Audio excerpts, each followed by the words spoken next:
pledge allegiance to the flag of the United States of America, and to the republic for which it stands, one nation, under God, indivisible, with liberty and justice for all. Thank you. Roll call.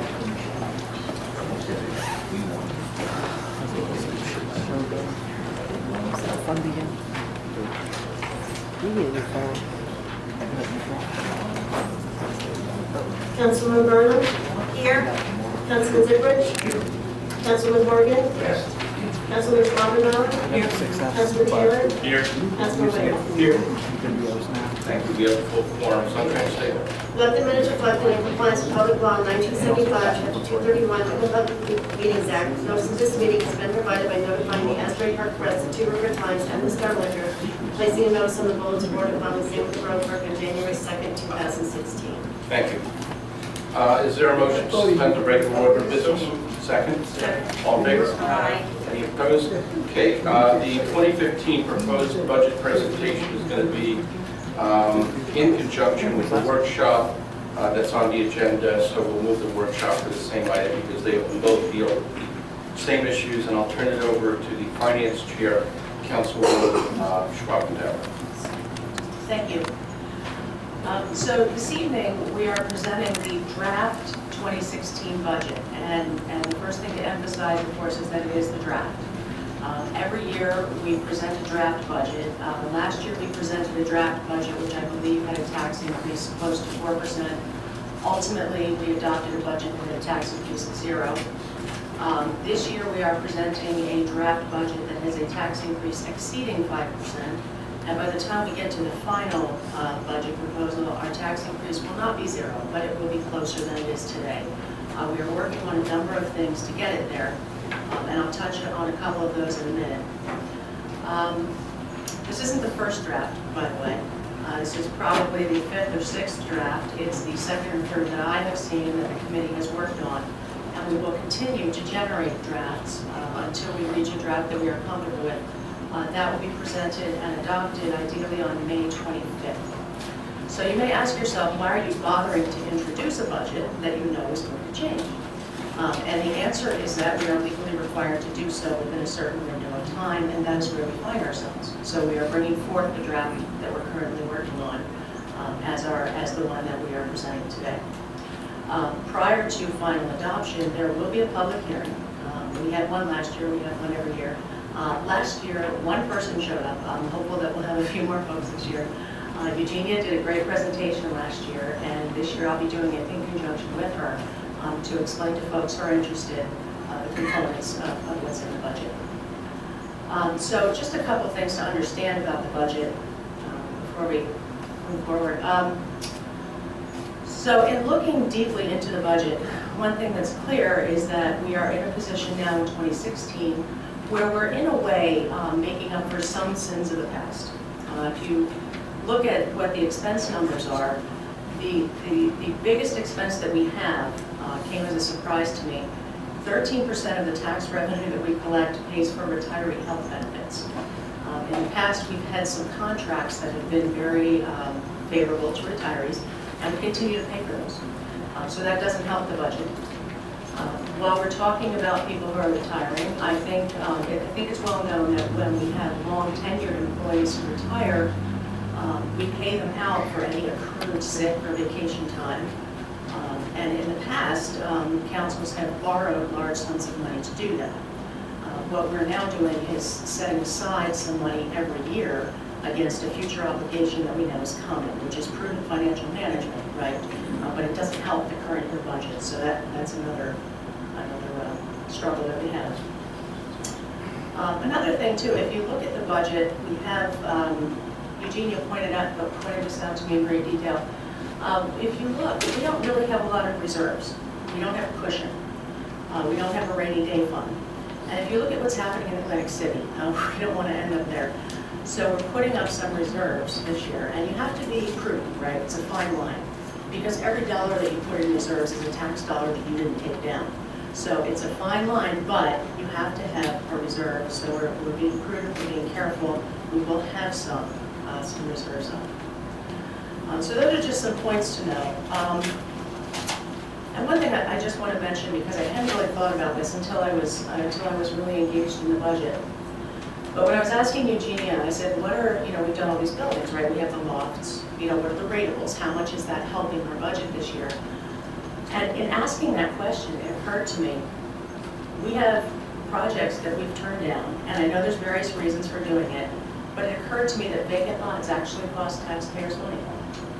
That's where our money is, and we need to be a little careful in how we develop, of course, but I think we do need to develop, so let's put that out there. That's just my finance hat speaking. So where we are now is we're taking a lot of positive steps. We're in negotiations for some shared services. We're looking to cut expenses throughout various departments. We're considering going out for quotes on our employee health care. We haven't done that in years. So Eugenia is setting up a meeting, and we're going to leverage Councilman Whalen's expertise with insurance also. And as I said, we're going to have a public hearing sometime over the next 4 weeks, which we will present a draft, which probably won't be final, but it won't be this one either. And we'll be taking questions, and we'll be able to give a little more detail then. We're looking forward to hearing ideas. We did set up a special email address because there was a lot of commentary out in the media of people who had comments about the budget. So we have a special email address for people who wish to share their thoughts. It's budget@redbanknj.org. We have 2 emails so far. Both of them actually were very helpful. And I believe that's pretty much it. We're looking at the budget adoption, as I said, on May 25th. Thank you, Linda, and I appreciate the work that you and your committee has done. The members of the committee work very closely with our CFO as well as our administrative team. And again, I respect the difficult decisions that you've had to make coming to the table. And as I told you earlier, this is, as you indicated, a draft or proposed budget. We are not taking any action on the actual budget this evening, except to introduce it. The standard practice has been in the past, and I anticipate we will do that collaboratively, is that before the public hearing is held, I will certainly want the auditor, and I know you will, to sit down with us confidentially and to review all of our contracts that we have. Again, the capping of employee benefits was something that we did do for the past 17 years. So we've had that in place pursuant to state law. We're talking about employees who were hired before the state law was changed and before municipalities could do that, or were actually told to do it. We actually did it before most towns in our area had even contemplated doing it. So we're catching up on people who have been faithful employees for 25, 30 years, and we have a contractual obligation with them. And you know something, you've got to be fair to your staff. Whatever they were hired at is what you have to be consistent with. Having said that, I think most municipalities, and this is what we will talk about before we do the final budget, have completely overhauled and reviewed a lot of their packages that they provide without necessarily cutting back on benefits. I know that we have, in my opinion, a dental system that perhaps could be reviewed. There are competing plans. Should be reviewed. I tried to do that 2 years ago, didn't go anywhere. We'll look at that again. Same thing with the health benefits. I really think that the best answer to that is in the competitive factor, and we'll look at that again, and hopefully we can do that before introduction and see what we can do. But I know our staff has been extraordinarily generous with their time and what they do. We do have the best employees, and I think that us sitting together, me sitting together with you and the auditor and other members of the, well, we have to watch out that we don't have a violation of Public Meetings Act. Less than a quorum, I think we'll come up with a plan that is feasible. One thing that you did mention, and I still believe it was the right thing to do, and still believe it is the right thing to do. The state has provided the municipalities with the opportunity, based on the 2% cap that they've adopted, that in dealing with the inherited provision providing for employee retirement benefits, the municipalities are able to plan for them in a repayment plan by a 5-year option, which is what we've done. I'm proud of the fact we've done that. Our carrying costs on that has been almost minimal. And again, I respect your position where you want to put it in the budget to handle it, but I think the state has given us the tools to protect our residents. I frankly prefer to do it over a 5-year gap. But then, of course, I wanted to do the meter replacement over a 5-year period also, but that's the council's decision. So I really think I thank you for the work that we've done. I think that, as you said, it's not going to be the final budget. It is merely the introduced budget. And we'll work together, Will, to try to get it to a manageable level. Anybody else? Any members of the committee? Okay, do you want to deal with the other issue also, or not? The other report of the Finance Committee that is inherent as part of budgetary consideration? It is actually. So as part of examining the budget has two sides. The budget has the revenue side, which typically we think of as the taxes, and then it has the expense side, which is what I've been speaking about. With respect to the revenue side, we examine all sources of income. And we look at them to make sure that we are leveraging in a reasonable way income sources that can keep the taxes of the residents as low as possible while not creating an onerous burden elsewhere. So as part of that, we took a look at what we are charging for our parking meters. And we had, I think, 8 different scenarios that we looked at, and we costed those out, and we thought about what would make the most sense, both from a budget standpoint and also from a burdensome standpoint. So we took these scenarios that we thought would probably make the most sense. We debated them in committee, and then we asked Councilman Whalen to discuss them with the parking committee. And as Councilman Whalen is also the liaison with River Center, we asked him to take them to River Center and also speak with the business community to gain an understanding of, what would be perhaps the most palatable, and that we would live with that. So having gone through that process, we have come up with a proposal to increase the rates in the lots to match the rates on the streets. So the rates in the lots are currently 50 cents an hour. We are proposing to raise the lots to $1 an hour, and at the same time maintain the differential between the lots and the streets. So the streets would be $1.50 an hour, the lots would be $1 an hour. We would not be changing the hours of the parking meters at all.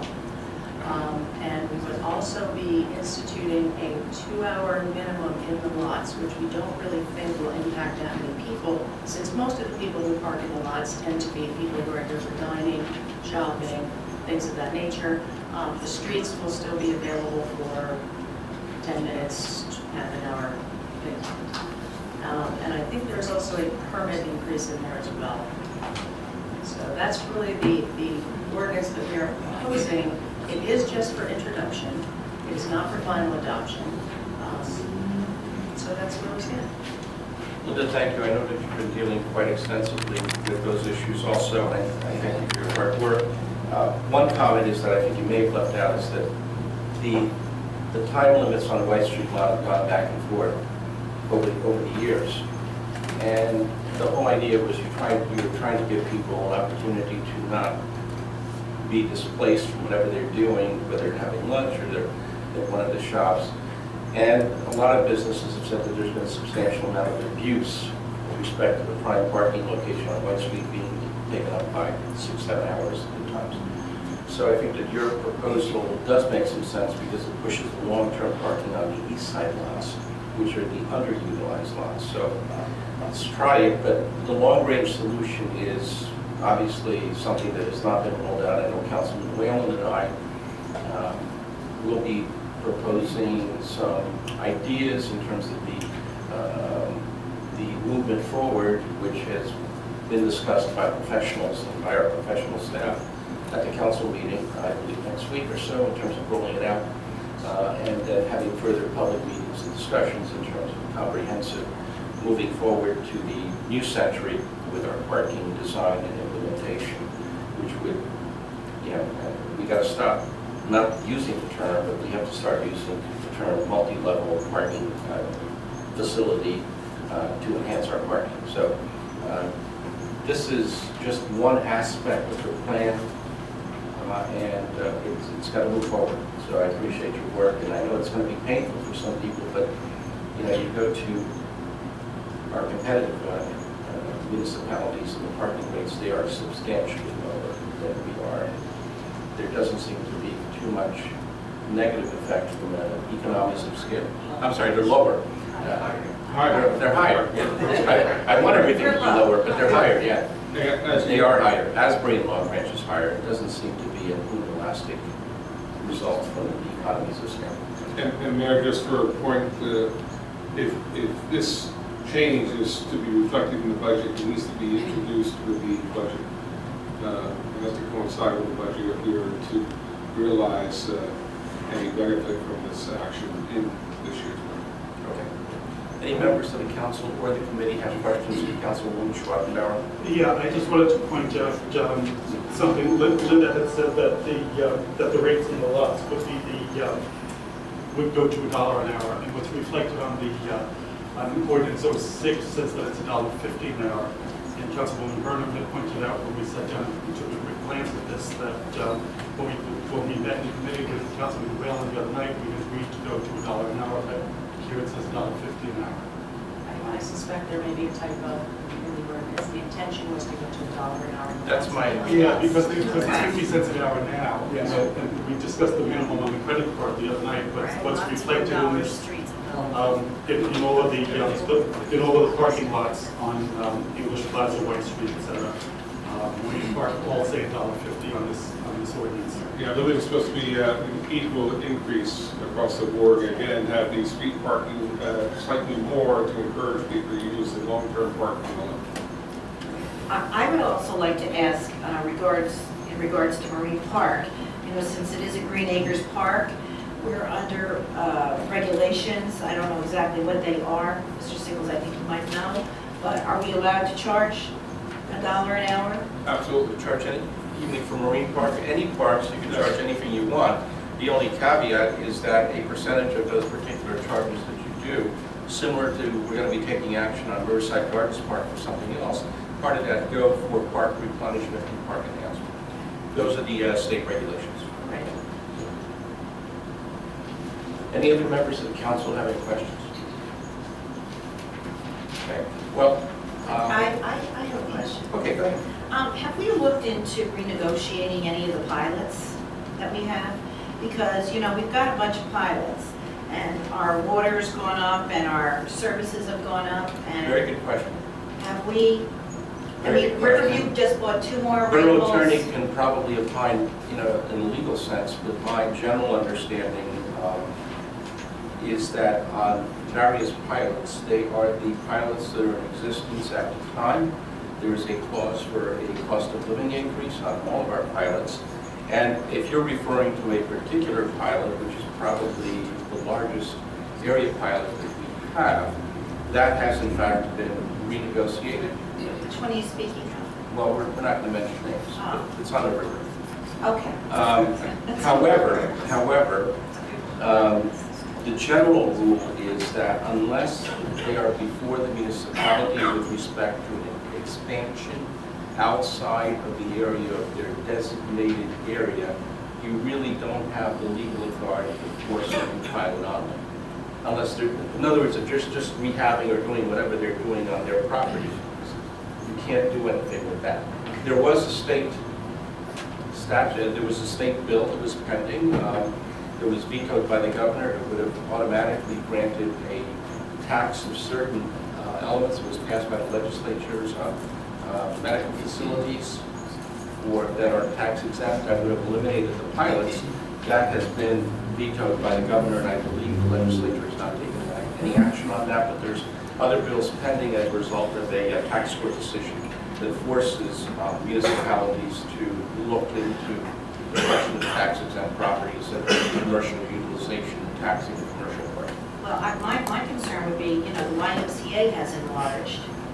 Have we renegotiated the pilot with that? And then, we've got that local. That's an extraordinarily good question. First of all, they haven't enlarged.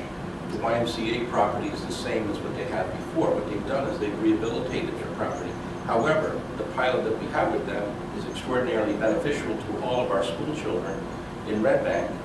And that is, as you know, every single school child in Red Bank from pre-K to the end of high school, whether they go to the charter school, the primary school, the middle school, or the high school, or St. James, or Red Bank Catholic, as long as they're Red Bank residents, they have the right for free basic membership at the Y. So that's their pilot with us. They provide health and wellness information and activities for our children. So that's worth something also. How about Locust Landing? You know, when we waived that 68,000 a couple of years ago. Well, I think the borough attorney would probably answer that if she is aware of it, but I'm not familiar with any renegotiations on that. I'm sorry, I'm not familiar You're with not that. familiar, we'll talk about that then. Yeah. That's just another idea. Okay. So the answer is yes, you could renegotiate pilots fund, and some of them, you really can't unless they're outside of what they're doing. For example, Count Basie Theater never had a pilot with us before. When they moved into the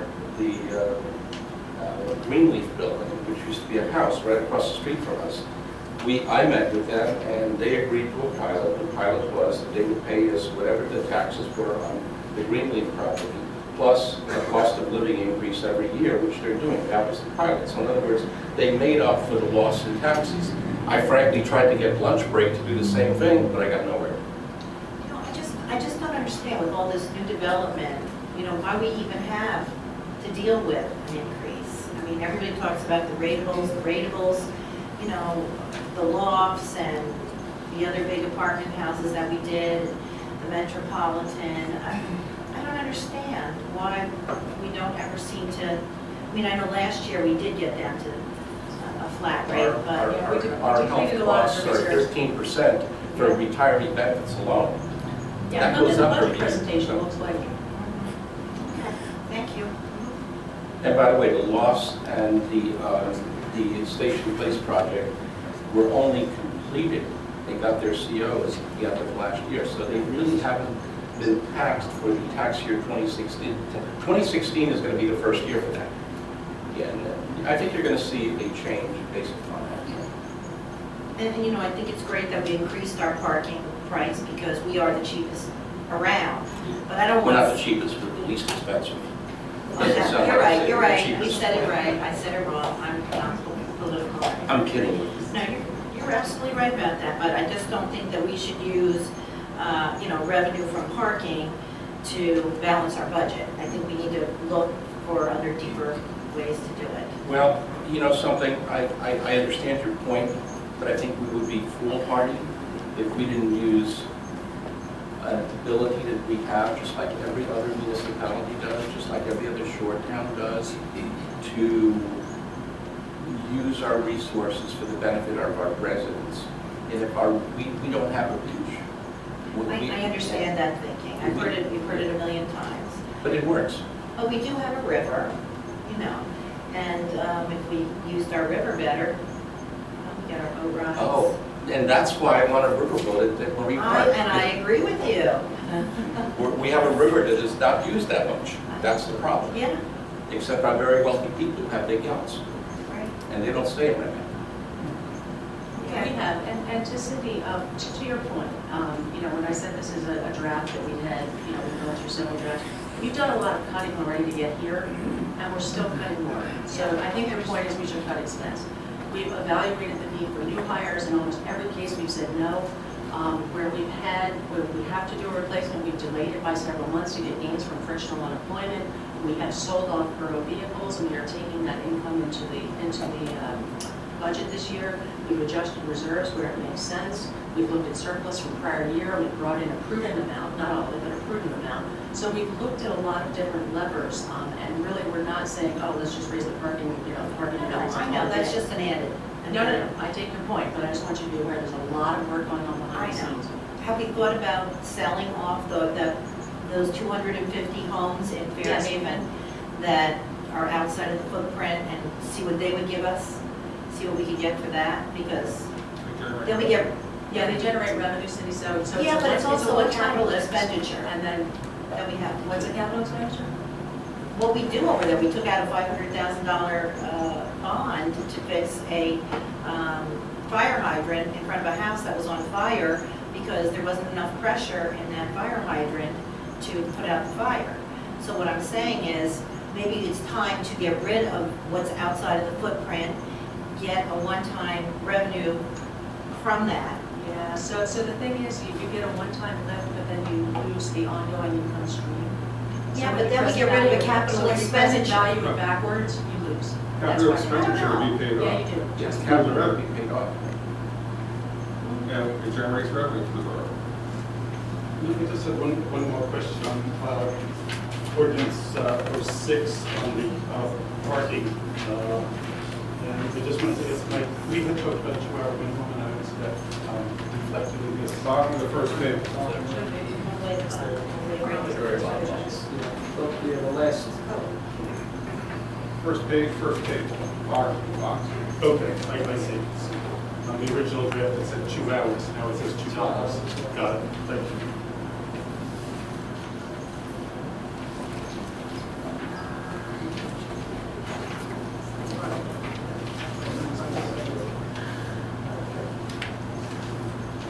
All right, any other questions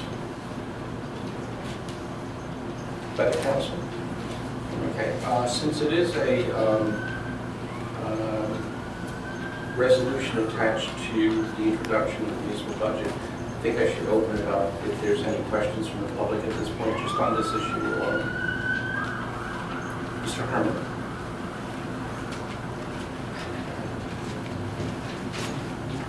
Good evening, everyone. Jay, apologize, in the bottom of the end of the mic, just push the button, turn it off. Yeah, hold it until it comes in the window. Do what? Just check it out. Is there? Yeah, there's a little window on top. See what it says? Yes. Okay. You got to let go of it too. So why don't you just speak loudly? Is that? You're the old fashioned. I'm sorry. Why don't you talk like you're yelling at your son? How's that? I don't yell at him with, tip me. There you go. Thank you. That way you know how to do it. Next time. Thank you. So it's good when people are willing to listen.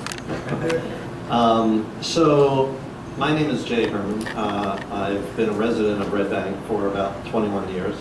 I've been investing and developing in commercial real estate in Red Bank for over 25 years. I love living in town. I love working in town. I love investing in town. And I love the job that all of you are doing, and I know that you're sincere in wanting to do good things, and I know that your job is not easy, and I'm appreciative of that. And nothing I say should be construed as meaning that I don't appreciate all of you. But having said that, I am terribly concerned that what you're doing in the proposed budget vis-a-vis parking rates is a disaster for Red Bank, not just for the business community, but for the residents as well. Raising rates on parking is another insult to the customers that we try to bring to town and to the merchants that we try to recruit to town. You know, 2 weeks ago, the River Center budget was introduced or approved, and there was discussion about how much of that is devoted towards marketing, promotion, and as part of that is luring tenants to come to town. For the past few years, I regret to say, and I think you're all well-intended, but that doesn't mean that well-intended people can't make mistakes. I think that the advent of parking meters on the streets, and we were told when they came, don't worry, this is going to help get a garage, and that's why it's good to do. River Center argued, wait and do it as part of a comprehensive plan, and we were told, no, we can't do that, we need to do it now, but it will help. And of course, it doesn't help get the garage because now it's being used to cover general revenues. Then we had pay stations, which were another insult to the customers that we bring to town because some people don't know how to do it. Those who do have to go find a pay station. If it's raining, I've been caught in downpours where I'm third in line and you have to stand there for 5 minutes sometimes while it's raining on you to get your quarters in the pay station. That wasn't the case with the meter. It's just another unfriendly thing if you're trying to lure customers. The $38 tickets are the worst of all All of us, I'm sure all of you at the dais know many people who come to town, get a $38 ticket. Yeah, it was probably their fault because they were a minute late or 10 minutes late or whatever, or a half hour late to get to their meter. But people are often saying, I'm not going back to Red Bank because of the $38 ticket, it's not worth it. Now tonight, what I hear you're introducing, and I understand this is not the public hearing, and I understand this is not the final budget, but the idea of raising rates on the street by 50%, think about raising a tax anywhere else by 50%. In the parking lots, it sounds like, I guess you're correcting the error, so it's going from 50 cents an hour to $1 an hour, so that's a 100% increase. And worse than that, I heard tonight for the first time that there's now going to be a 2-hour minimum. So that means if I drive to English Plaza and park to get a coffee at Starbucks or Rook, and I'm only going to be there for 15, 20 minutes, I'm going to pay 2 hours parking. So you've actually quadrupled the fee to the short-term user. It's not friendly to customers. It's not the kind of thing you do if you want to bring customers to town. And when I said at the outset, it's not just the business community that's hurt. Indeed, the business community will be hurt the most, and the landlords with empty buildings will suffer with empty buildings all the longer. But what I'm afraid that you behind the dais don't appreciate is this is counterproductive to your own interest. It's counterproductive to the taxes to the residents. Because every dollar that you charge in more parking fees, I would estimate you're going to lose $2 in rateables, because the value of properties are going to go down. I don't have to tell you how many tax appeals you've argued with commercial properties winning tax appeals for lower assessments.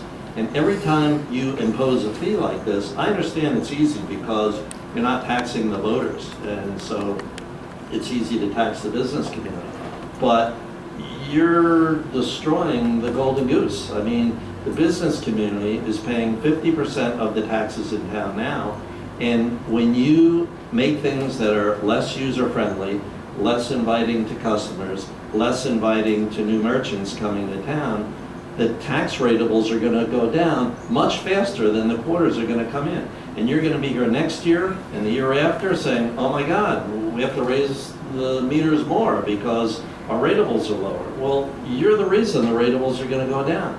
You can't, I heard mentioned before, Red Bank's rates are cheaper than Asbury Park and Long Branch. Well, first of all, I'm not sure that's our goal, is to have the same attractiveness as Asbury and Long Branch in terms of bringing merchants to town. But beyond that, if you look at smart, and I think that you folks, I own a lot of real estate on Broad Street, but you folks own the most real estate in town because you get a piece of everybody's real estate in the form of tax assessments.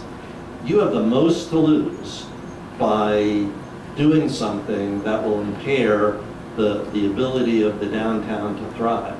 And you shouldn't be comparing Red Bank's rates to other governments' rates. You should compare Red Bank's rates to the smart, sophisticated owners of real estate like the Grove in Shrewsbury. What's the first thing you see when you come to the Grove? Tons of parking. And when you pull in, it's free. Why do you think it's free? Because the property owner is smart enough to know that if he charges for, sure, they could make thousands, hundreds of thousands to charge for parking, but they know that the value of their real estate will go down. They know that the attractiveness to other merchants will go down, and they're smart enough not to do it. If you go to Eatontown at the Monmouth Mall, very sophisticated owner of real estate, God knows what that real estate's worth. They have thousands of parking stalls. If they thought that at the end of the day, they would benefit more from charging people to park, guess what? They would charge people to park. Don't think for a minute they didn't think about it. Of course they thought about it, but they know that their asset will be worth less. Their merchants will struggle. The new merchants won't want to come because it's offensive to people to have to come. I've heard people say, well, another 50 cents, who cares? Well, you know what? I can afford to park in town, and I'm sure all of you can afford to park in town. But I'm here to promise you that fewer people are going to come to our town, fewer people are going to be happy about it, because there's a limit to how many times you can slap your customers in the face. You just can't do it. You have to be friendly, you have to be outreaching. River Center tries very, very hard to bring people to town, to bring merchants to town, and we've had some success. But every time something like this happens, you just make it harder. And you just make the rateables go down, because you're gonna make all our properties worth less, your property worth less. Again, you own much more property than any 10 of us combined. And your residents are gonna pay more in the long run. You're wondering, I heard Councilwoman Burnham say, well, why do we need to do this to balance the budget? Well, you need to do it because you're not helping the business community to thrive. And you need to start thinking about how do we increase the value of the downtown, not decrease it. And the way to increase it is to make it more user-friendly, to invite customers to come. Imagine someone waking up in Rumson and saying, I'm going to go to Starbucks for a cup of coffee, when they realize they have to pay for 2 hours in the lot. What's that going to be, $2 now, instead of 50 cents. To be honest, I've always thought it was offensive to charge people 50 cents if they're only coming for 5 minutes. I mean, that's ridiculous. Now you're going to charge them 2 hours. You know what that person from Rumson or from Shrewsbury or from you name it is going to go? They're going to go to Starbucks in the Grove, because guess what? You can park there for free. It just doesn't make sense. I know all of you are good people. I know you're all trying hard. I've got relations with all of you. I love working with you. The new energy to this council is terrific. There are people in both parties who are terrific on this council, but I fear that you don't understand what you're doing. And I think what you're doing is you're going to make the downtown worth less. The value of my properties, you got that. Let me tell you something about my properties. I have enough parking. I have more than enough parking to suit all the tenants in all of my buildings. But I know that if the value of the property at Starbucks goes down, or the value of the property at, you name it, anywhere on Broad Street goes down, that affects me. So I've provided for parking for my properties, but I'm interested in the value of the entire community, and I'm interested in trying to work with you, and I'm not alone. The business community would like to work with you to find a way to increase values, increase rateables, and increase the welcome mat that you put out to people in our community and in the nearby communities. And the actions you're proposing to take tonight are nothing like a welcome mat. They're another slap. I heard someone say, when the meters came, it was like a knife in the shoulder. When the parking, when the pay stations came, it was a knife in the other shoulder. And now what you're doing, to pay $2 in a lot to get a cup of coffee, I mean, it's ridiculous. There's always that It's like the 15-minute fatal meter. stamp. Excuse me? There's always that 15-minute meter. Yeah, how many are there? I know. I mean, Just saying. we're a town of thousands and we have 9 15-minute But you know what, meters? Jay?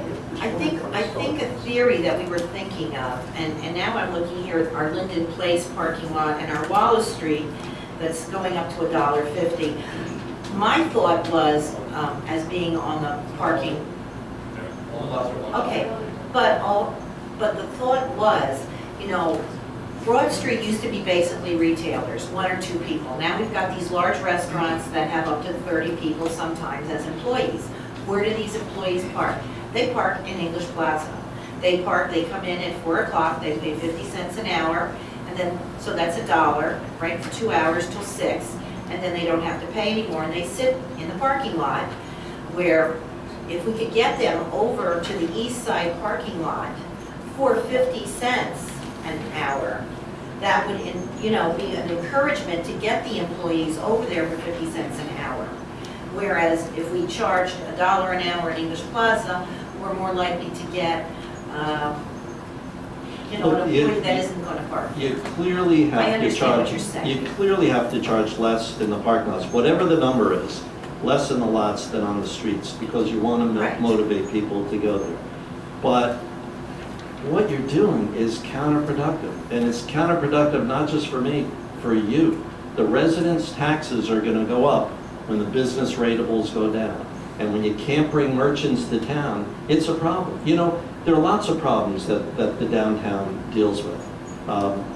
One is the Monmouth Mall, the Grove, and other competition. Okay, everybody deals with competition, there's nothing wrong with that. But when your competition is using smart management tactics like free parking and ample parking, it's hard to compete with that. The internet, guess what? The parking's free on the internet. It's a whole new world. And when I hear people complain sometimes, oh, we have too many restaurants, we should get retailers. Well, guess what? The retailers aren't coming because you're making it too hard for them. You've got to figure out a way to bring people. I want the 30 people instead of the 2. I want more people, because the more people you bring, the more the downtown thrives, the more the ratables go up, and the less the residents' taxes are.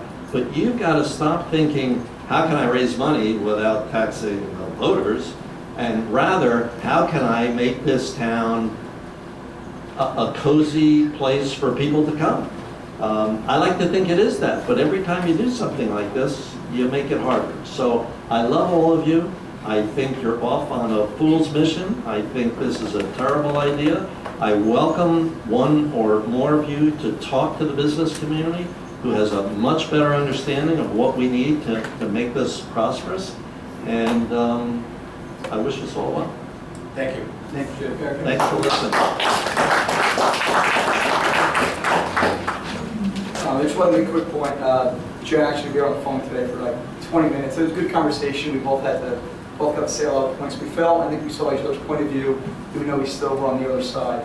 But you made probably 15, 20 points. I just want to comment on 2, just to not get into a long discussion. But when the mayor brought up, everyone else brought up competitive, competing towns like Asbury and Long Branch, and I agree, it's not our goal to be like them. We should, and I believe we're better. I think we mentioned them because Asbury goes to midnight, Long Branch charges $2 an hour. I was in Asbury last weekend for dinner. I paid the $6 for parking, and Asbury was booming. I think the point of bringing up Asbury was not to be like them, but to show that charging rates and increasing hours doesn't deter people from going and spending their money in these places. So I agree with you, but when you look at the competing towns who charge more, their hours go longer, it just doesn't seem like they are losing that business.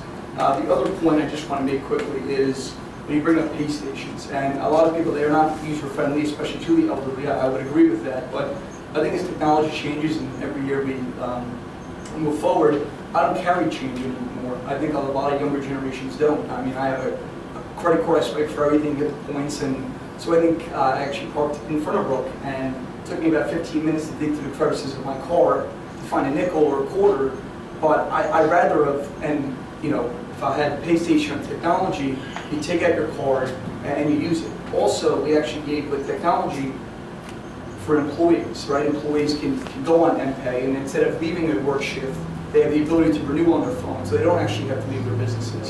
So I think at some point we have to embrace technology, and as we move forward, adapt and change. Just 2 quick responses, if I may.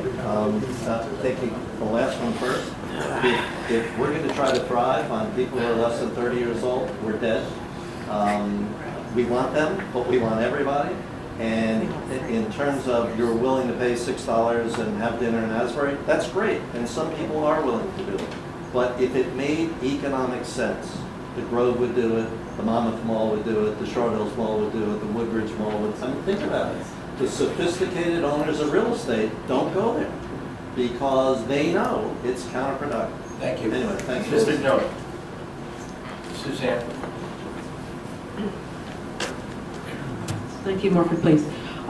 Real fast, last year when they proposed to put the expanded parking meters down Monmouth Street, have we looked at the impact? Because we have plenty of data before those parking meters went all the way down Monmouth. How does it impact those stores and everything?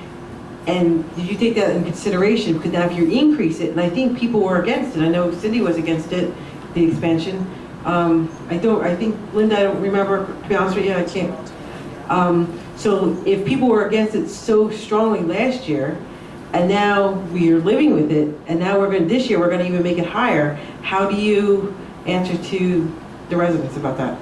Thank you. Mr. Myers? Suzanne, I just wanted to respond to you.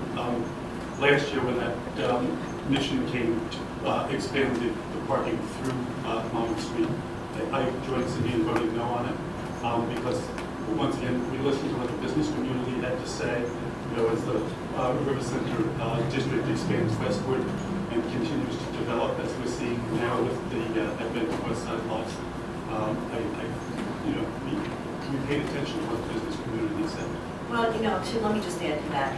There were 3 different votes. First, we voted for the 396,000, which I think I was the only no vote. Everybody else voted for that.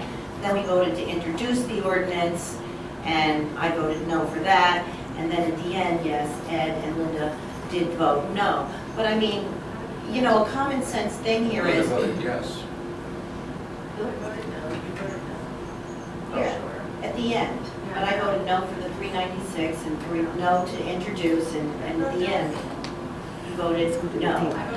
At the end, and you voted no. Do we need this history lesson? Anyway, wait.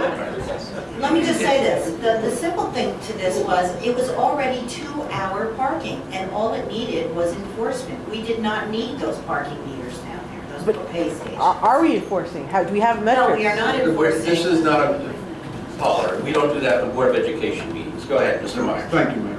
I just want to bring some maybe examples to the council in furtherance of what Jay Herman brought up to you. In, I think, 2006, around there, we decided to put the parking meters. It was somewhere around there, Mayor, you can correct me if I'm off by a year or so. And prior to the meters going on the streets of I guess it was Monmouth Street, Broad Street, and I think we did White too around the same time. That's correct, yeah. There was a petition that I circulated among the different businesses and with the people coming into town. That petition garnered close to hundreds of signatures, and the businesses were against it. The people coming into town were against it. I presented it to the then Mayor McKenna, who was less than appreciative of that particular petition. And afterwards, we paid attention. I paid particular attention to what happened to the gross revenues of the businesses, particularly on Monmouth Street, because that's where I am, and that's where I knew most people, but also some of the businesses on Broad Street.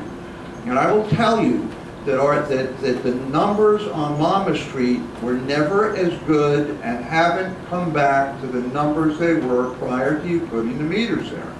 The numbers in general, and I'm talking about the gross revenue for the businesses on that street, were as high as 20 and 30% higher prior to putting the meters in. I saw businesses go out of business during that time period. I also saw a very foolish thing happen, and that was the traditional 2 weeks before Christmas. They weren't giving tickets forever and ever. And then I think one year they missed that, and they just let the tickets go during the whole time period. And there were people that were complaining about getting tickets while they were parking to pick up gifts a couple days before Christmas.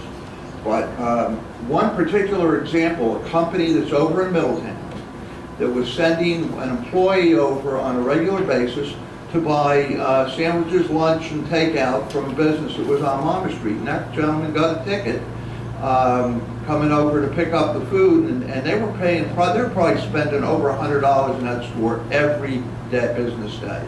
And they never came back. I remember the gentleman saying, I'm not going to come back here anymore. And I have not seen him back, or any of those people doing that. That business is no longer there. Other businesses turned over. You are really, you're biting the commercial person.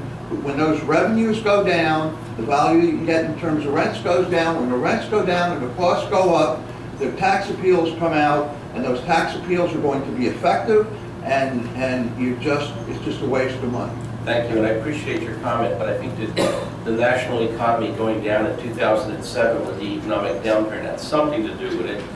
And unfortunately, for retailing anyhow, because Monmouth Street, as you know, was the hub of retailing, used to be extraordinarily positive, but all national statistics that I've seen is that retailing is down about 40% nationwide because of something that nobody anticipated 15 years ago, or even in 2006, 40% of all sales, retail sales, are internet and mail order. We all do it, and it's that trend, it ain't gonna change. It is going to continue, and I'll probably forecast that retailing sales is probably gonna jump to 50% or more within the next 2 or 3 years, because it's an inevitability. So we have to focus on a different thing. I respect what you're saying, but I think the numbers change. We also had a close to 27% vacancy rate, which had nothing to do with the meters, but had everything to do with the economy tanking in 2007. The drop was instantaneous and way before we got hit with anything by the time the effect of the downturn in 2006 hit, it was 2007. This happened immediately after that, and the businesses, there are a lot of businesses that left at that point in time. Sure. So I have to tell you that I'm pretty confident myself. My own opinion is that is in fact what happened, is correct. And when you see these people in the parking lots and going to those booths, pay stations, you should see the look on their face and the comments they make. I mean, I see it every day because I walk through there. It's not pleasant. They don't like it. Thank you. I'd just like to say Sure, one come quick on. thing, Mayor, that we have gotten like 4 new retail stores in Red Bank lately. Good. So that's a good thing. We're doing its job. Great. But We're doing its job. Good. My name's Yes. Howard Bernstein. I own the Spice and Tea Exchange on Monmouth Street. Yes. I'm relatively new to Red Bank, and had I known some of the problems that I'm seeing now with parking, I may not have chosen Red Bank as my spot for my business. However, Mr. Herman was really eloquent in what he said for the business community. One of the things I can suggest to you is, rather than raising parking fees, look at a comprehensive management system for all of your parking. Your parking is done haphazardly. There are many things that are wrong with the way parking is done, and your new proposal to make a minimum of 2 hours, I think, is a big mistake, because people don't always stay here for 2 hours. They don't want to spend $2 to just come into town for a half hour, get what they need, and leave. I know you have the 15-minute meters. There are very few. There happens to be one in front of my store. Half the people don't even know that it's a 15-minute meter. I didn't even know it was there. No one told me. If you watch the people, I watched it all day long because I see it. They pull in, they go to the meter, oh, this is 15 minutes. Now I gotta get back in my car with all my kids and go find another meter, because all it will take is 1/4 in 15 minutes. Nobody knows what's going on in this town with parking. You need a full management system. If you manage your parking, I bet you can save exactly what you're gonna make by increasing the fees the way you plan on increasing them. And unlike Mr. Herman, I'm not against increasing the fees, and I'm not against extending the hours, but only if you go and come up with a comprehensive plan. There are different ways to run parking. All your parking lots should not be the same price, as Cindy has mentioned. Your parking lots should all have different prices depending on the proximity to where people want to be. Other towns do this all the time. There are your permit parking is a complete joke. You get parking tickets. You have a permit policy that says you can park in a permit lot. If you park in another permit spot not in your particular lot, you get a $38 ticket. I stopped buying your permit because it didn't make sense to me to keep getting $38 tickets when I can't find a permit spot anywhere in the White Street lot, which is the lot I was assigned. And on top of that, if you drive around those parking lots at 1 o'clock in the afternoon, probably 20, 30 spots are empty, but you can't park there until 2 o'clock. So you've now wasted 20 parking spaces that people could have had because the permit people are gone. They've left for the day. Go out there on a Friday and see how many parking spots are empty at 1 o'clock. You guys need to think of a total management plan, not just increasing fees. All that does is anger people from coming to town, and I agree with Mr. Herman. We are going to lose a lot of people by raising the fees. I also agree with some of the things that you said. Towns around us are more expensive. Asbury is more expensive. I don't go to Asbury for dinner because, unlike Mr. Whalen, I don't feel like paying $6 extra for my dinner. I'd rather give it to the waitress or the waiter that's serving me the food than giving it to the town of Asbury. So, thank you. Thank you. Thank you. Next, anybody else? Mr. Scavone? Jim Scavone, Executive Director for Red Bank River Center. First of all, I would just like to echo one thing that Mr. Herman said, that I very much appreciate, number one, the position that you are all in. Budgeting is never an easy thing, and I think we all understand that. And also, I very much appreciate the work together and that we have done over this past, several years, and particularly, we have been kept in the loop, and our opinion has been sought, as Councilwoman Schwabenbauer has said, and we are very appreciative of that. The one point that I would like to bring up that I don't think has been expressed yet, I understand that we are not a beach town, and there are certainly beach towns close by to us that do have that revenue. My caution that I would like to express to you all is that to use parking money, the mayor alluded to I forget how he worded it, a multi-level parking facility or something like that earlier tonight. And to use parking income to cover the budget deficit to the benefit of the residents may be short-sighted when that money could be used to further the parking solutions that the business community is seeking from the borough. Parking fees will never pay for a parking garage. But they can pay for other parking solutions, and they can pay to, increase our parking. So at $22,000 a stall, what the going rate is, a lot of fees coming in will never pay for a parking garage. That's what the numbers are. I agree it will not pay for a parking garage in its entirety, but the money that comes in from parking should go back into a parking situation and solutions, not necessarily a garage or all of a garage, but certainly in helping us seek the solutions that we need to solve the parking in this town. Thank you. Thank you. Anybody else? Yes, Mr. Quo.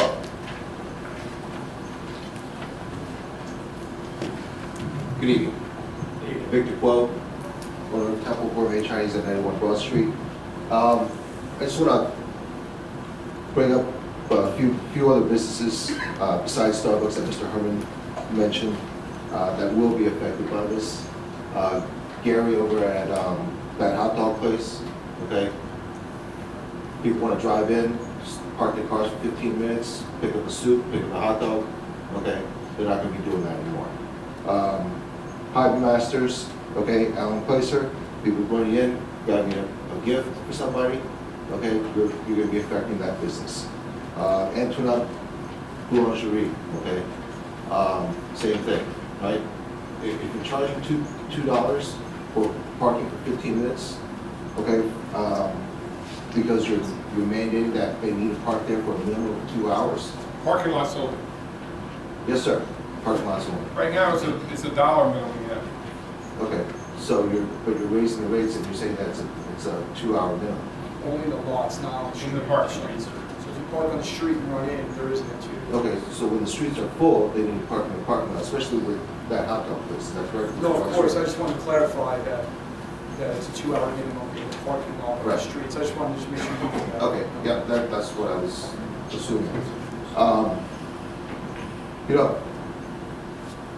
This council has a Republican majority, okay? From my understanding, correct me if I'm wrong, okay? You stand for fiscal responsibility, okay? And now you're trying to balance the budget with quarters. I don't see how that helps anybody except for your agenda of balancing the budget and making sure that we move forward with enough money for the town. Okay, you're gonna be, indirectly making this decision, you're gonna be affecting a lot of businesses, and I don't think it's the right decision. Just want to let you guys know. Thank you. Thank you. Anybody else? Okay, motion to close for the time being. May I comment before we close? Sure. Just quickly. I want to thank everyone who spoke. I particularly want to thank the gentleman who spoke about the permanent spots. That's interesting. Look at that. But I just want people to know, we don't do this capriciously, and we don't do this routinely. The rates in the lots have not changed in 15 years. I don't expect them to change next year. And we don't take this lightly, and we will take your comments under advisement. Thank you for speaking. Thank you. Okay, motion to close. Second? All in favor?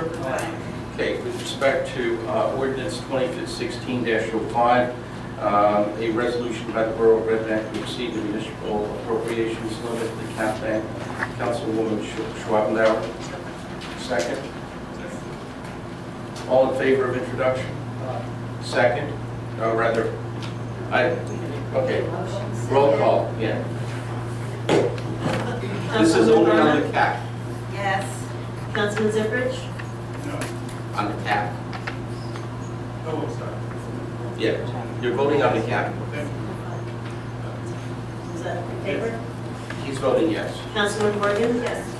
Councilwoman Schwabenbauer? Yes. Councilman Taylor? Yes. Councilwoman Lennon? Yes. Okay, the ordinance on the cap is introduced. Public hearing time will be when?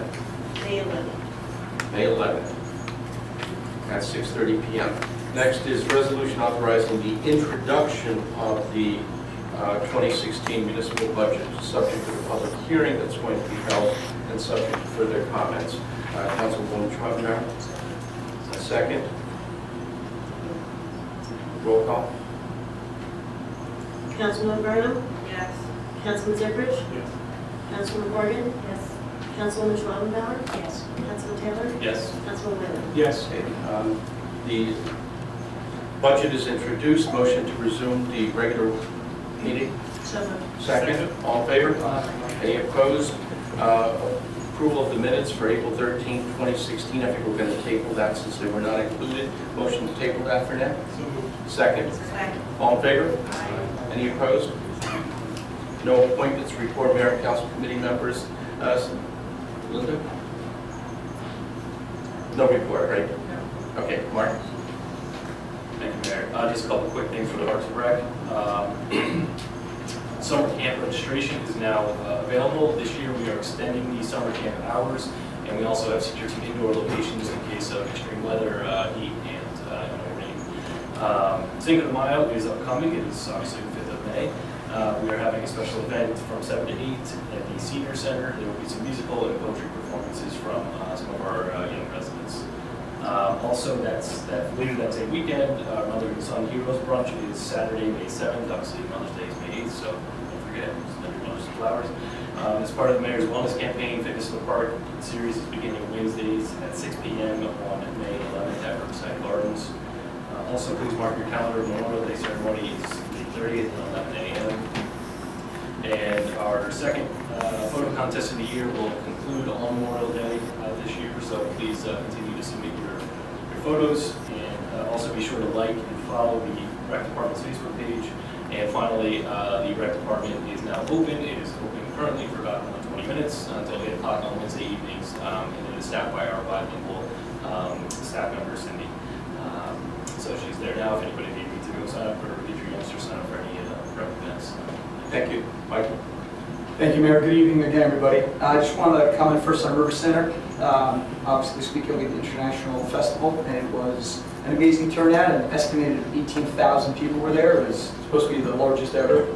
Yeah, so that's what Jim told me. Right, estimated 18,000, rough number so far. Another good thing about that is the Red Bank Borough Schools will actually be receiving a donation of those proceeds, a portion of it. So it's an amazing cause, an even better beneficiary, and it was an amazing time. I saw most people here and even in the room at the event. For the police, the website was updated, which was good. It was a little long overdue, but it was updated. Thank you, Kathy. Thank you. Actually, think of our IT director. Yes. Two things, if you want to check it out. If you look at the crime and accidents from the last quarter of 2014 to the last quarter of 2015, the crime and accidents are down, and a quick shout out to Lieutenant Frazee back there. You guys are doing a great job. I appreciate it. Keeping the town safe.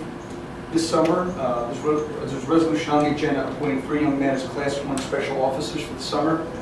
These officers patrol the borough parks during the busy summer months. It's a great opportunity for these young men to get involved into law enforcement, and a lot of them go on into law careers in the future. So we're happy to have them. And lastly, that was it. Thank you. Thank you. Kathy? Thank you, Mayor. I have a report on the library. The board met last Thursday, and one of the, well, it's a statistic which I think is really interesting. In the month of March, 4,833 people visited the library. I think that's quite phenomenal. National Library Week was a big success. There was a bookmark party. The Friends of the Public Library sponsor this, and the children from our schools are encouraged to submit drawings, and then they are made into bookmarks. They are also, I think there's a jury that awards prizes, and the Women's Club of Red Bank publishes these, and you can get them for free at the library. The Cinco de Mayo is coming up, and there are going to be lots of games and crafts in the children's room. That is May 5th, for those who don't speak Spanish. Cameras were purchased and installed with the donation that the library received from the Mayor's Bowl last year, so that's very good. Now, on Red Bank Green today, there was an article about why the Red Bank Public Library did not join the Monmouth County Library System. And there was a whole list of why. First of all, taxes would increase, residents would have less services and materials to borrow. And you can refer to that article for more information, and also to the library website. But there's one thing that I want to dispel. There were some comments made about why was this being brought up now.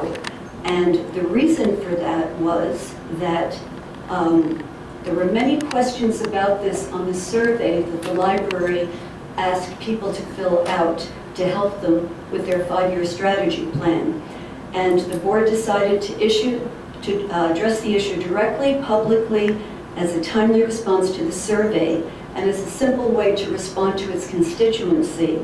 There is no malevolent conspiracy afoot to do anything else.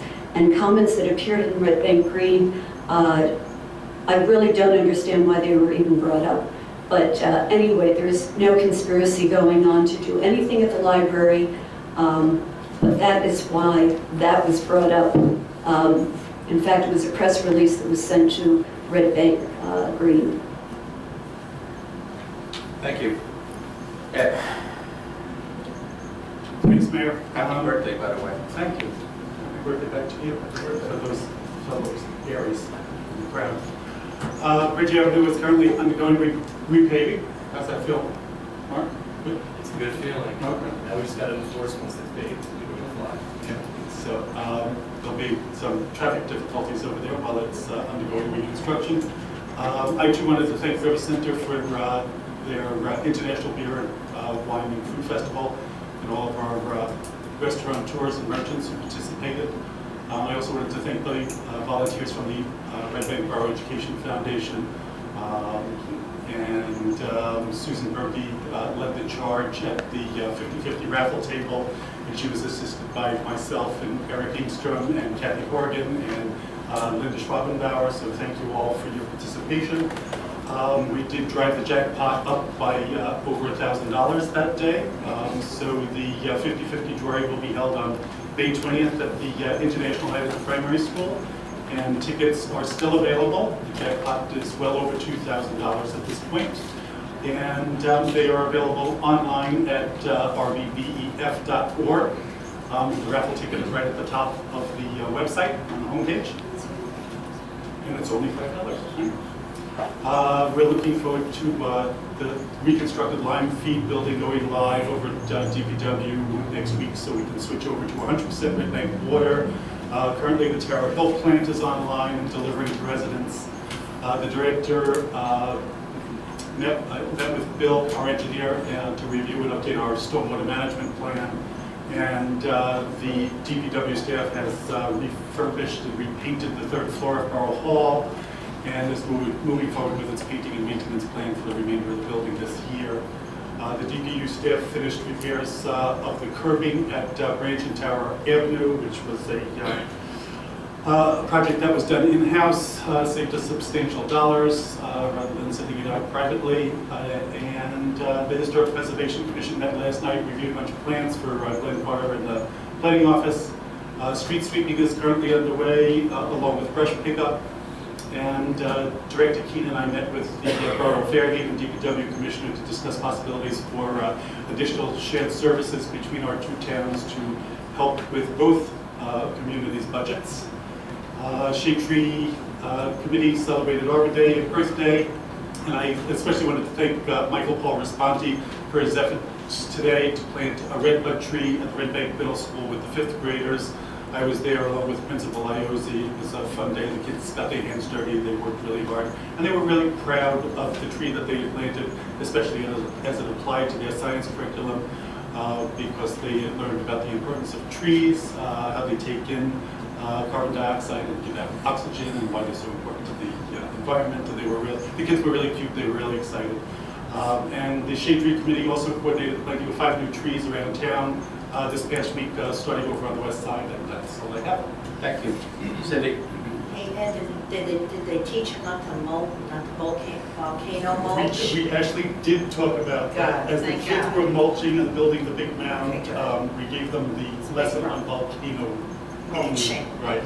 It's a no-no. Okay, next. Yeah. Okay. Go ahead. Okay. Senior Center. The parking lot was resurfaced and lined a few weeks ago.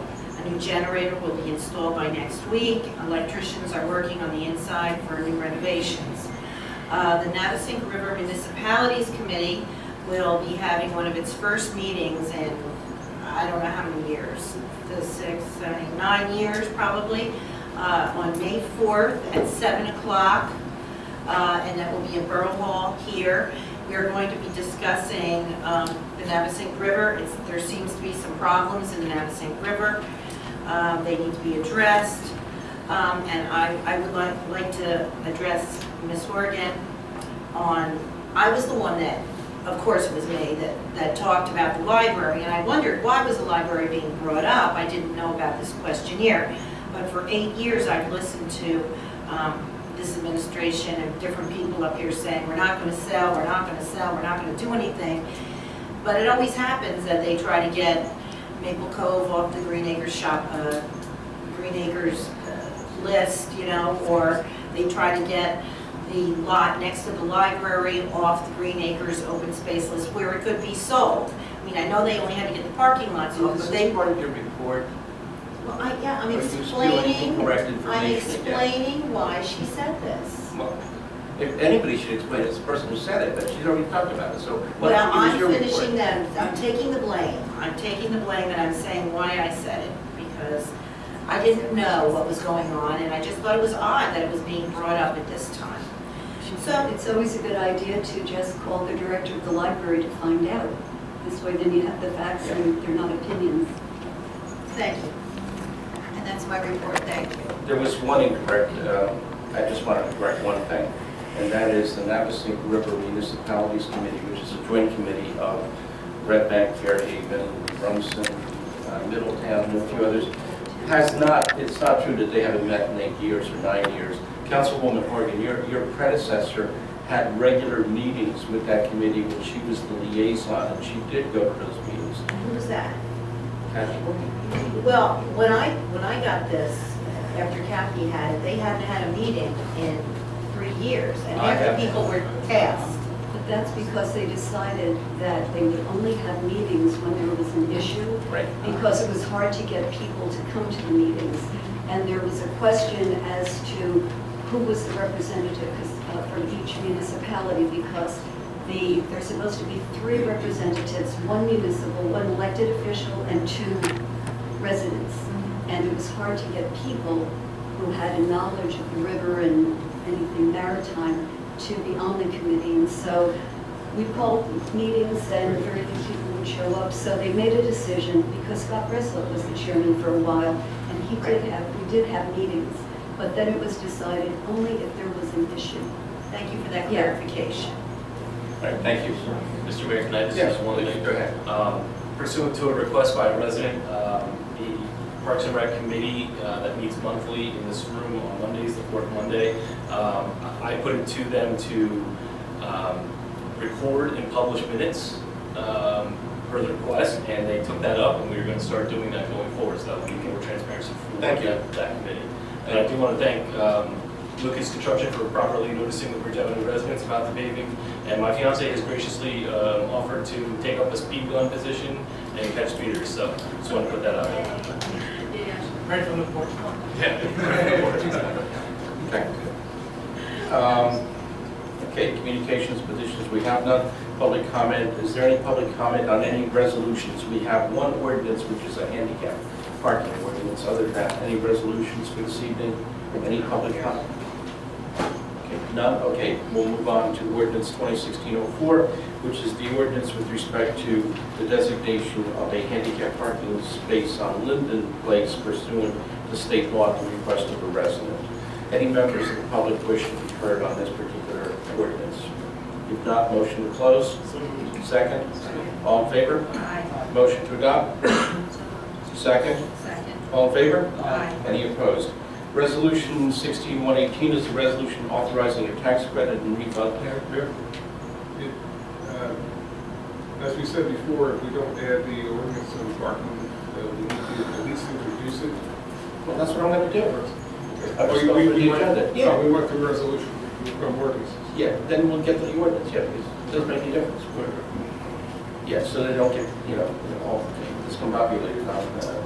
Resolution 16-118 is a resolution authorizing tax credits of $5,393 based on a judgment of the tax court. Motion. Second. Is there a second? Second. Okay, all in favor? Any opposed?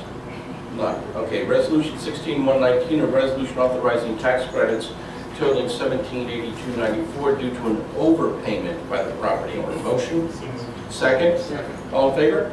Any opposed? Resolution 16-120 is a resolution authorizing the creation of change funds, which is a separate item for the Parks and Recreation Commission based upon the concessions. It's going to be authorized later. Motion? Second? All in favor? Any opposed? Resolution 16-121, a resolution appointing special law enforcement officers, Class 1, which are specials at the request of the police department. Motion? So moved. Second? How many? Now that there's a second, you can comment. Yeah. How many? Three. Three. Yeah. Are they the same ones last year? No. No, they have Same position, three, yes, same amount, 3 new. Okay. Motion and a second. All in favor? Aye. Any opposed? Okay, none. Resolution 16-122, a resolution authorizing the borough to enter into a cooperative pricing agreement with the Middlesex Regional Educational Services Commission so we can buy our goods at basically bargain prices, so that's state-approved rates. Motion? So moved. Second? All in favor? Any opposed? Mayor, I just have one question. What is it that we're actually accessing? I'm sorry, through this, what? what is it that we're actually accessing through this co-op? Anything that's on a state sale program, we don't have to go out to public bid. In other words, it's state approved. We can, the co-op buys them for us. They're licensed by the state. We get the benefit of the pricing. Okay. Right now, we're not buying it. There's nothing specific. No. This was requested by the Director of Public Works, and I think he has some items that he'd like to add. Yeah, but there's nothing today. In the future. Right. That's why I asked the question, because I wasn't aware. Just to draw it, right. Thank you. Okay. Resolution 16-123, amending the 2016 temporary appropriations. Linda, motion. All in favor? Any opposed? Resolution 16-124, resolution supporting the click-it or ticket mobilization for May 23rd to June 5. Motion. Second. All in favor? Any opposed?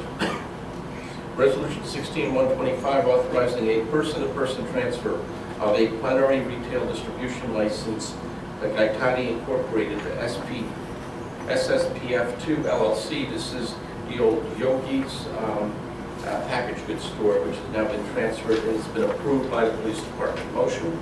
So moved. Second? All in favor? Any opposed? Resolution 16126, a resolution awarding a 2-year contract with an option 3-year extension to G&D Organic Ice Cream LLC, also known as Gracie and the Dudes, at Riverside Gardens Park for concession rights at Riverside Gardens Park. This is what we discussed and we opted to do, which is to put some life into the concession stand at Riverside Gardens Park and let the commercial business do what our volunteers have not been able to do. So this was an open bid process. These are the successful bidders. They're going to be doing all of the fit-up costs. And it's going to be nice to finally be able to get a scoop of ice cream in the downtown instead of going all the way to Bridge Avenue. This is what we've been trying to do for years. Thank you, Councilman. Can I ask a question as to how many respondents you had to the bids here? We had 5 interested, 2 bid. But there was one bid, the third was not eligible, so we only had 2 eligible. Well, of the 2 bidders, one of the bids was incomplete, but also it was less. But because it was incomplete, this is the highest bidder, which is what we were looking for. Okay. And they have an existing facility, and they already do it, I believe, in Seabright as well as Pier Village. Yeah. And does this also include having the bathrooms open? Well, that would be up That's us. that would be up to the concessionaire. Of course, they're going to be open when they're open. Okay. They're not going to be I just wanted to open make 24 sure. hours. They're not going to be open at 3 o'clock in the morning. No, I know. Just I understand. to pay annual rent and do any fit-up and be responsible for normal trash removal and Yes. cleaning the area. So win-win for the town and residents and visitors. Thank God. And they're responsible for the facilities as well. Yes. So it doesn't come out of the public works group. Yep. At their expense. Will they be renovating the building? Yes. The bid, interior. The bid included estimated $35,000 worth of improvements to make it worthy for its operation. Their operation, the initial year is $7,500 a year, and it increases the second year to $10,000, and the additional renewal will be negotiated at that time. But we're getting eyes and ears, we're getting life, and we're getting a service that people want. And I want to thank Charlie Hoffman for his support on this. I mean, as soon as I mentioned it to him, his eyes lit up, and he was completely supportive. Thank you, Charlie.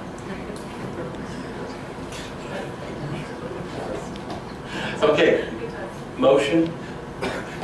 Second? All in favor? Aye. Any opposed? 16-127, a resolution to approve the hiring of Parks and Recreation summer camp staff.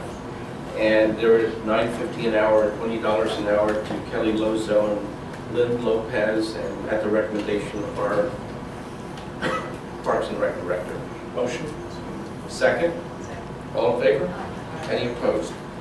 We do have an additional... Mayor, I just have one question. How many camp staff will we be hiring? We don't know that yet, but this is just for the actual The staff. director and the administrative assistant start the plan. And then later there'll be a recommendation to hire hourly employees for Camp counselors? Camp counselors. Thank you.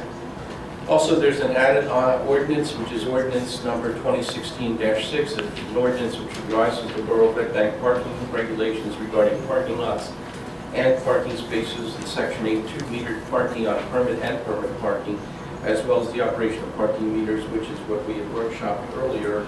And so it is all on for introduction regarding the rate changes that has been discussed by the council. Is there a motion to introduce? Second. Okay. Roll call. Councilman Burnham? No. Councilman Ziprich? No. Councilman Morgan? Yes. Councilman Schwabenbauer? Yes. Councilman Taylor? Yes. Councilman Whalen? Yes. Okay, the ordinance is introduced. Public hearing will be on May the 11th at 6:30 p.m. Any additional resolutions? If not, proclamations Arbor Day for April 29, 2016.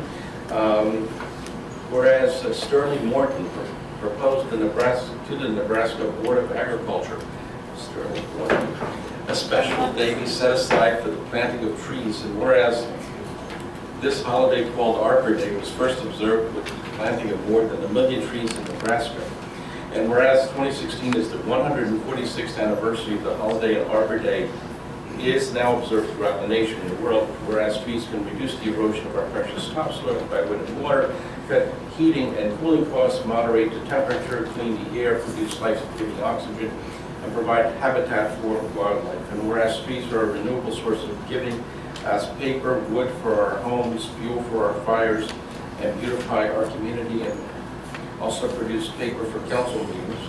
And whereas trees, wherever they are planted, are a source of joy and spiritual renewal, now therefore I, Pasquale Mena, Mayor of the Borough of Red Bank, hereby proclaim April 29th, the 146th anniversary celebration of Arbor Day in the Borough of Red Bank, and I urge all citizens to celebrate Arbor Day and to support efforts to protect our trees and woodlands. Just as an aside, if churches that we go to can have little screens on top that has everything that you're supposed to be following and singing, to save some paper and save a couple of trees, why can't we do that in a council meeting and have everything on there so people can see it in large print, so that when we look at that, I mean, it can't cost that much. Well, oh, beautiful, see, what, we mentioned it and it's done. Councilwoman Herrick's going to do it. No, but I think actually we talked about that in one of our meetings. I seem to remember our IT director suggested he has a lot of great ideas, and that was one of them. We're meeting on Monday, so stay tuned. All right, the next resolution is for Councilwoman Morgan, I'm sure.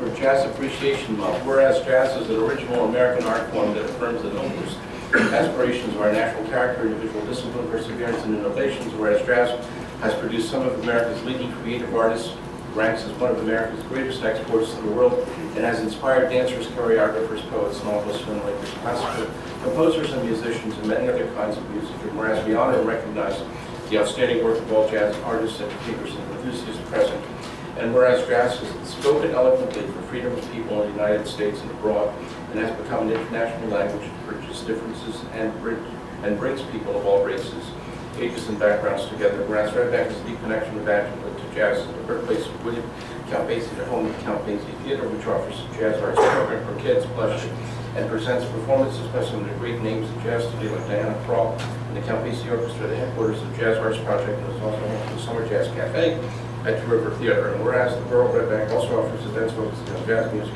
including the annual Jazz in the Park series and the Count Basie 365 concerts held in Johnny Jazz Gatta Park. And whereas the month of April 2016 has been designated as Jazz Appreciation Month, now therefore I was prominent in the Borough of Red Bank. We hereby proclaim April 2016 as Jazz Appreciation Month in the Borough of Red Bank, and urge all the citizens to become law.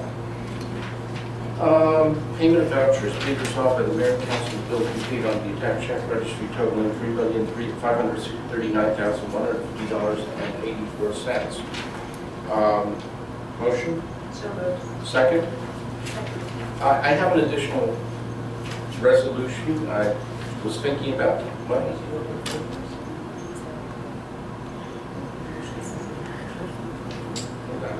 motion second. All in favor?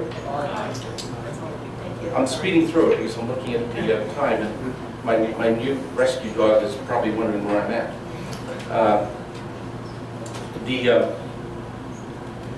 The county right now, and actually it's the region, is facing an unprecedented act of corporate greed. People are talking about parking meters going up 50 cents or $1, and yet we're ignoring, at least in this county, the 24% increase, which is going to be tried to ram down our throats by New Jersey Natural Gas in terms of their rate increase, which they are proposing a 24% increase. That's 1/4 of an average bill. The greatest impact of this act of corporate malice and greed, because that's what it is, they know that they can squeeze it, is going to be felt by people on limited income, people who are seniors, and by the young and the vulnerable who are just starting out. I just think it's time, we already have a not too amicable relationship with New Jersey Natural Gas based on their lack of respect for architectural integrity, that I think we ought to put our feet down and pass a resolution tonight basically telling the Board of Chosen Freeholders to do the same thing which their colleagues have done in Ocean County. The Ocean County Board of Chosen Freeholders, which, much to my surprise, they jumped on the bandwagon immediately and issued a resolution declaring their abhorrence at this unprecedented rate increase, but also opposing it. And I think we ought to pass a similar resolution urging the freeholders and our legislators, who have also been silent on this, to oppose it. And I think that there is a coalition of towns that are forming. We used to do this 15 years ago, and then everybody got complacent. But I know that Mayor Doherty in Belmar has started a coalition of towns who, if we have to, will go and oppose it. Again, we used to do this on a regular basis where most of the towns would join together and fight before the Board of Public Utilities. I don't know if it's going to get to that, but I still think we ought to pass a resolution that be it resolved by the Mayor of Borough of Red Bank that we condemn the proposed rate increase in New Jersey natural gas from 24% on rate holders and oppose the increase in urge Board of Chosen Freeholders, as well as our legislative leaders in Trenton, to oppose and do all that they can in their power to stop this unconscionable increase of 24%, which affects our most vulnerable individuals and residents and the business community, frankly, but mostly the residential community. Seniors, young people, as well as families starting out, and impacts the middle class in a very disadvantageous way. So there's a motion. So moved. Second, all in favor? Aye. Any opposed? Well, she's going to put it down. She wrote it down as I was talking to her. Yeah, okay. Anything else to be added? If not, any old business? Any new business? Audience, any members of the audience? Yes, ma'am. Please come on up and just state your name and your address.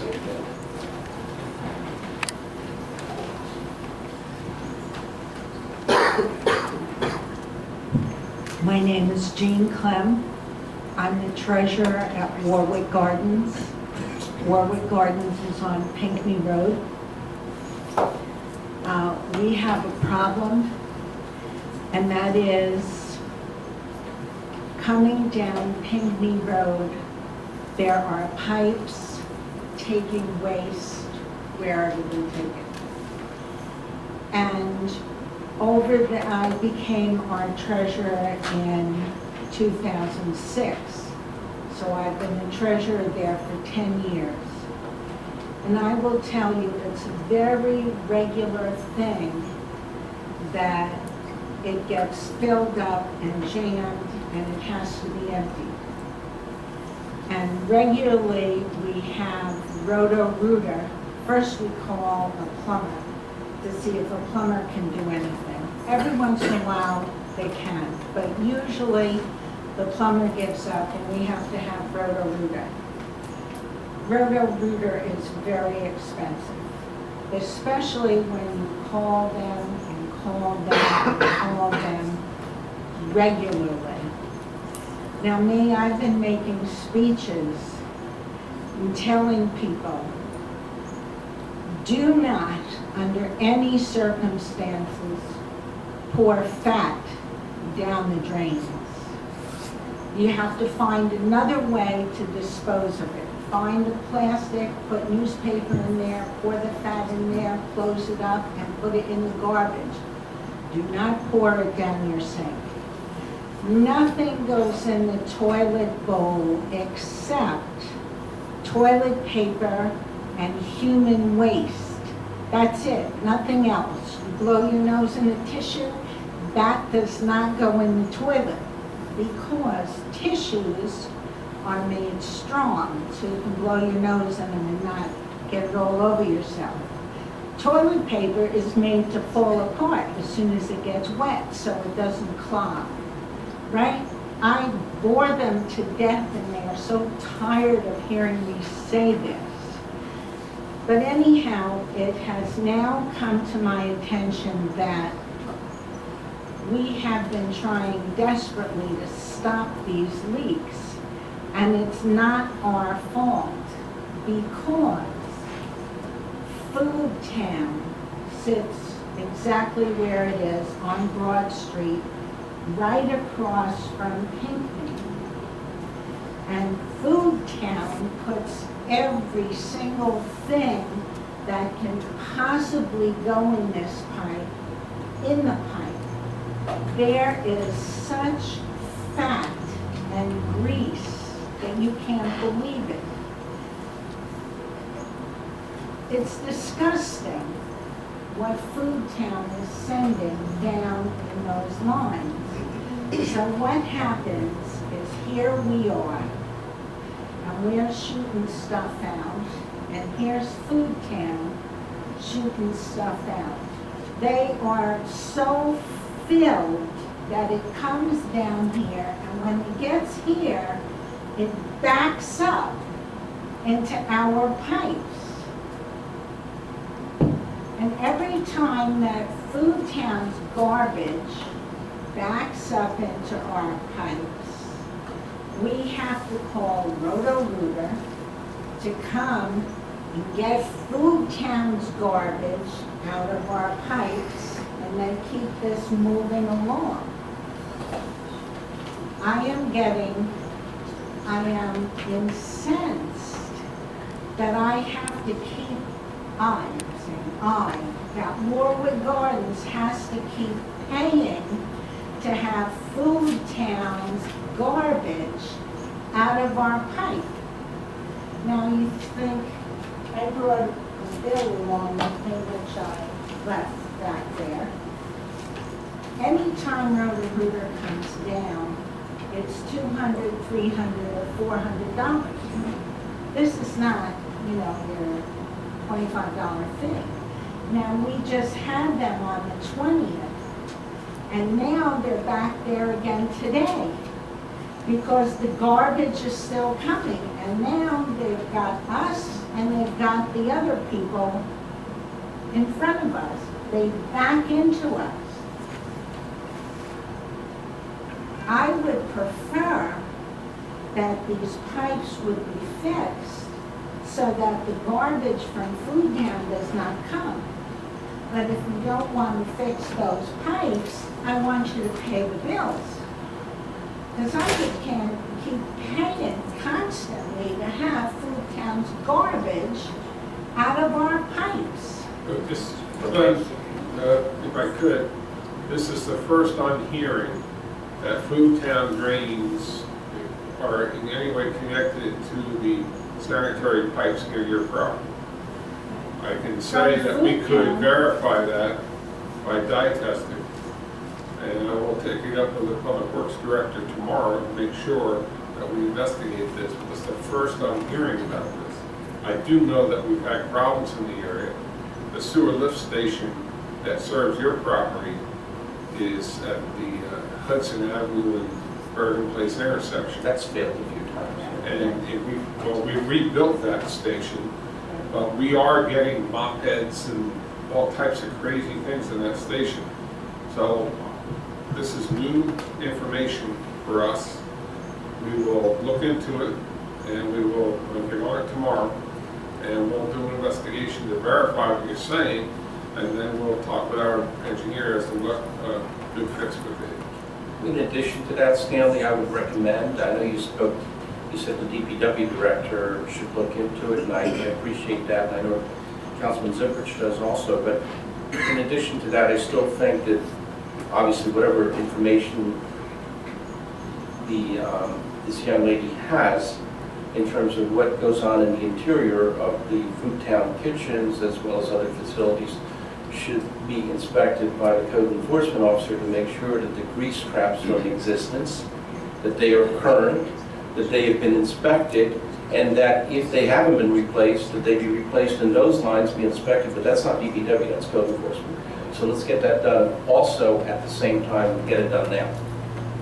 I believe our ordinance with regard to sewage is under the DPW director, but we will take care of it. About the grease trap, I mean, they don't know. Exactly. Yeah. I appreciate that. Yes, the sanitary system. I got a letter today, an email today regarding this issue. So it was the first time I'd heard about it too, but I was going to look into it. But Here she is, so that's great. So I'll get code on that tomorrow. Yeah, again, it's DPW, Business and Secretary. Okay, but don't you think code should go in and check the grease traps? We'll take the action according to the ordinance, yes. Go ahead. Amanda Lynn, 38 Line Picture Village. I know all of you, and I know a lot of people normally my channels as to where to go to get something done, but this one I don't really know. I have an issue with taxi cabs on my street. With what, I'm sorry? Taxi cabs. Taxi cabs. And horn blowing for people to come out and get in the car. We have an starting ordinance on at that. 7 a.m. We have an and ordinance. 11 a.m. I heard one blowing the other night 6 times, and the person never came out, and they left. And We this is a call it the repetitive Hoboken issue. ordinance, the Hoboken Okay. wake-up call. So what do I do about it? Well, I think what you should do, if you know what the taxi cab number is, It's all day long. no, I mean, no, it's a when you sorted- see one. I mean, we can't do it. Okay. So I The need a taxi cab specific number? company Okay. should know, but frankly, that's why most people are using Ubers, because I don't know what we should do with the taxi cab companies in town. In any event, if you know what the taxi cab company and number on that cab is, you should report it to the police. It is a violation of the ordinance. They will follow up, they will issue the complaint. You will be an involved party in terms of to report it, because otherwise it's third hand. Okay. You know, Amanda, we have that same problem on Wallace Street, because a lot of people don't drive and they sit out there and they beep. So I went out there and I said, excuse me, you know, but you really, we have an ordinance against the beeping. Don't you think maybe you could call the person? Well, they're not allowed to call the person. And I said, well, can you get out of your car and go to the house? And they said they're not allowed to do that either. But it turned out they were looking for 60 Linden and they were at 60 Wallace. So it is a problem everywhere. Anybody else? Thank you. I feel your pain. Thank you.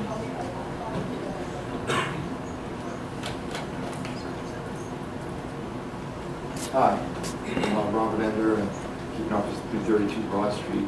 I'm sorry, what? Robert Ender, Yes. keeping office at 332 Broad Street. Okay. I wanted to see, since, I guess it was last fall, since the Marine Park tennis court issue was last on the table, and I know that the last meeting I attended, at least, it was going to be deferred to the spring or early in the year. And a few people have asked me to come in tonight to make an inquiry as to if anything has transpired on that topic. Council has not received a report back from the committee yet, so we're waiting for a report. But we have not acted one way or the other on that. Okay. We'll follow up and let you know. Is that going to be coming up? Well, hopefully if we get a report, it's going to have to be discussed, but I haven't gotten a report yet. Okay. I will say it was addressed at the Parks and Rec meeting on Monday. Oh.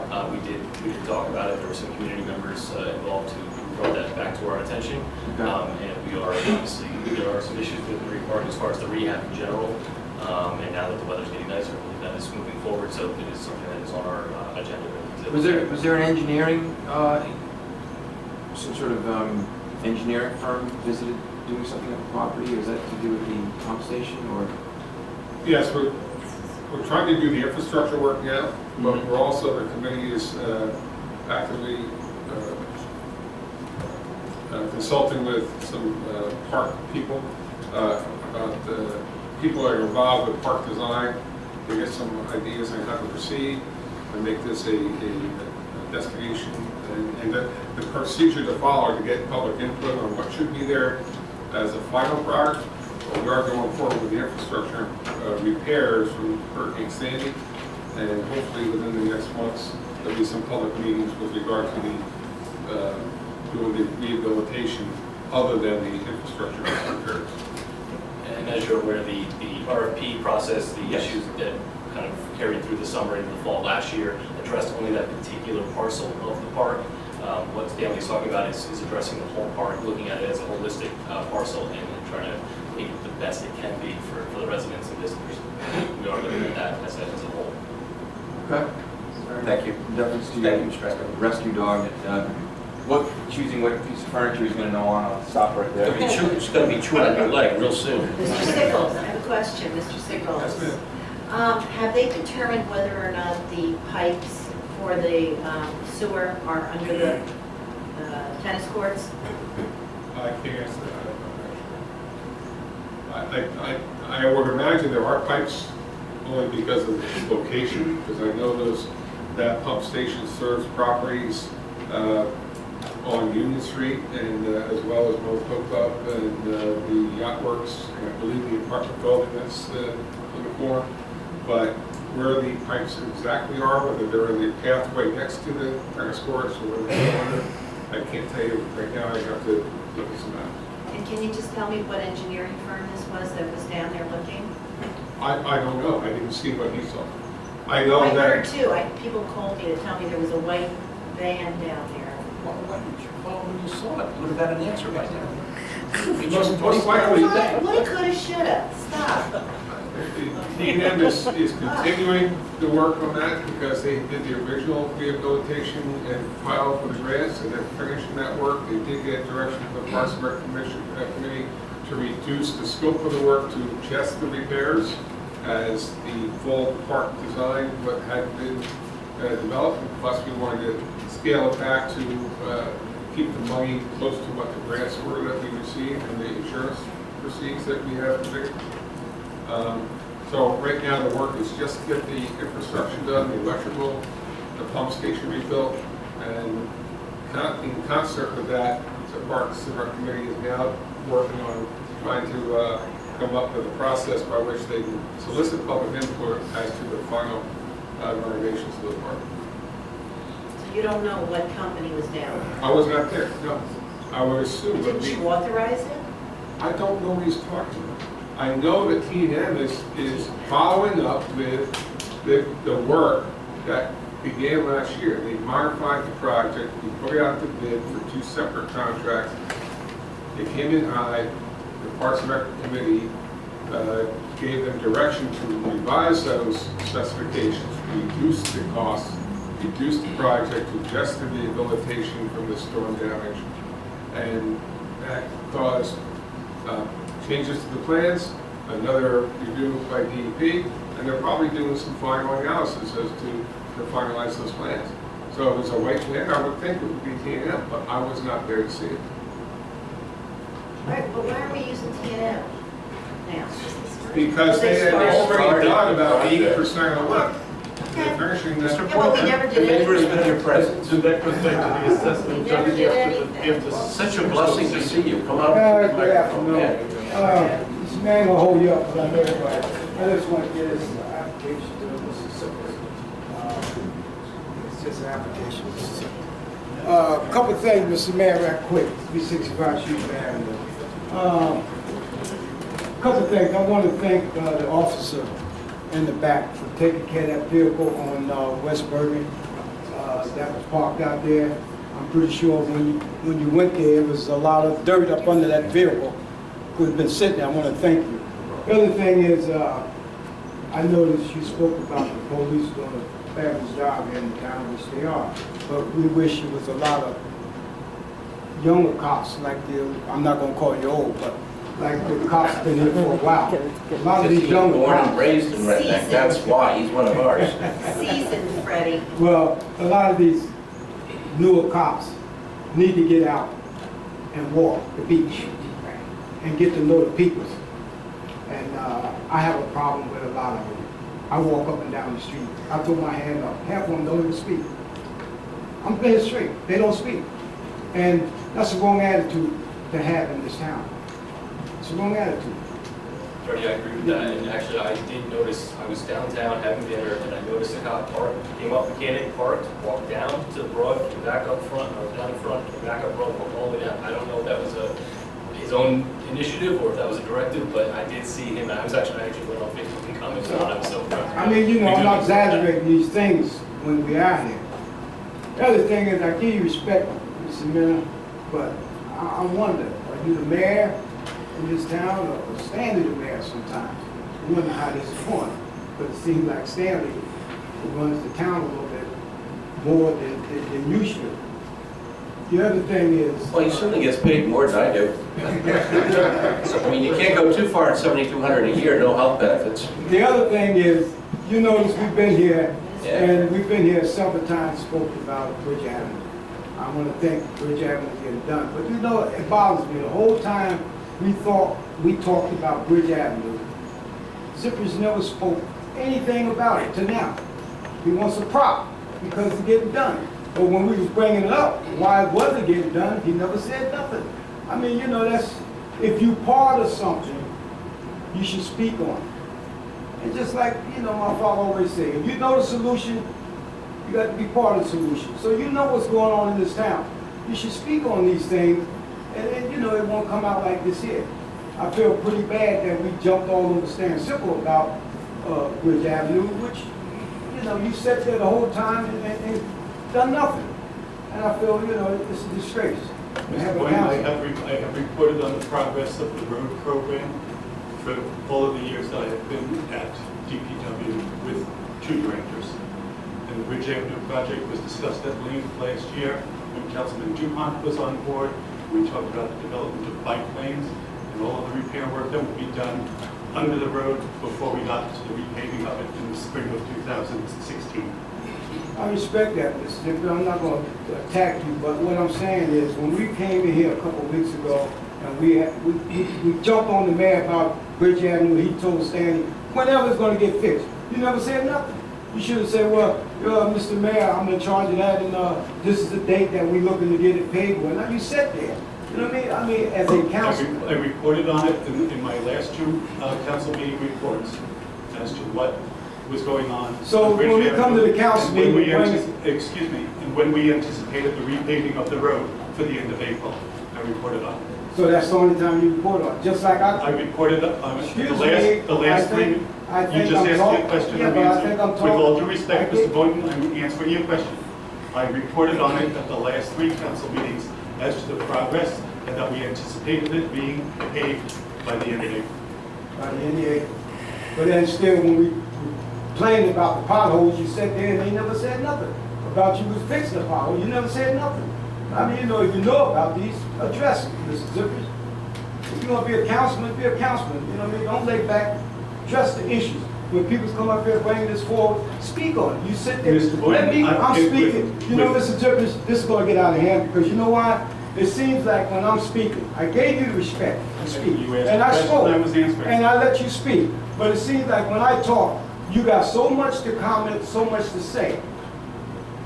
You know, I respect the man. I rarely respond, Fred. I take all of your information down, and I would bring it back to the Director of Public Works. Why don't you handle it? You the councilman, you go down there and handle it. Stop buying donuts and coffee. Thank you. Anybody else?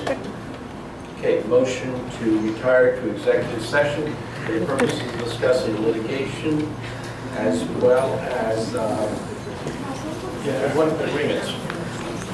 I'm sorry, I had one last thing to say. I know I'm a little late, I don't want anyone, everyone can go, it's all right. But the finance committee obviously has an impossible job at dealing with the budget. They're doing an amazing job.